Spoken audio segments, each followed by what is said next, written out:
ദൈവനാമത്തിന് മാറ്റമുണ്ടാകട്ടെ. ഇന്ന് നോയമ്പിൻ്റെ 31-ാം ദിവസമാണ്. ഇന്നത്തെ ചിന്തയ്ക്കായി തിരഞ്ഞെടുത്തിരിക്കുന്ന പാവമാണ്. ഇന്നത്തെ പല പാവങ്ങളും ഇന്നലയുടെ ആവർത്തനമാണ്.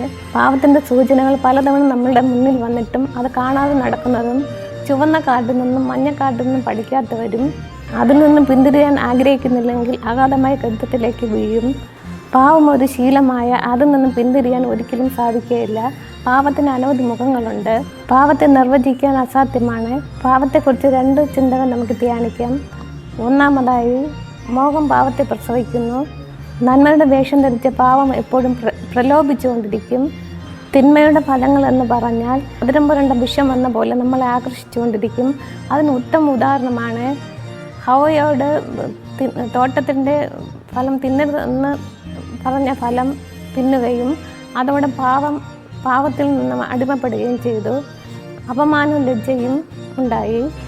നമ്മുടെ ദൈവം ജീവിതത്തിൽ പല അതിർത്തികൾ വച്ചിട്ടുണ്ട്. ഈ ഭൂമിയിൽ പാവം ചെയ്തപ്പോൾ മുള്ളും പറക്കാരെയും വളരാൻ തുടങ്ങി. ശിംശോൻ വ്രതം ലംഘിച്ച് ഫിലിസ്ത്യ കന്യയെ വിവാഹം കഴിച്ചതോടെ ദൈവകൽപ്പന ലംഘിച്ചു.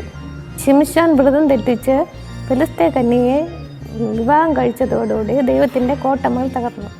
രണ്ടാമത്തെ ചിന്താവിഷയം, പാവം നിങ്ങളെ വേട്ടയാടുന്നു. നിങ്ങൾ ചെയ്യുന്ന നിങ്ങളുടെ പാവങ്ങൾ വേട്ടയാടും എന്നറിയുമ്പോൾ നിങ്ങൾ ചെയ്യുന്ന നിസ്സാര പാവങ്ങൾ പോലും മനസ്സിനെയും ശരീരത്തിനെയും ആത്മാവിനെയും മുറിവേൽപ്പിക്കുന്നു. മാതാപിതാക്കൾ ചെയ്യുന്ന തെറ്റിൻ്റെ ശിക്ഷ വരും തലമുറകൾ ഭവിക്കും.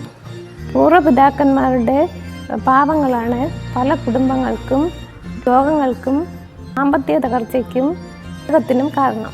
പീലാത്തോസിൻ്റെ അരമന മുറ്റത്ത് വെച്ച് ജനം വിളിച്ചു പറഞ്ഞു, അവനെ ക്രൂശിക്കുക.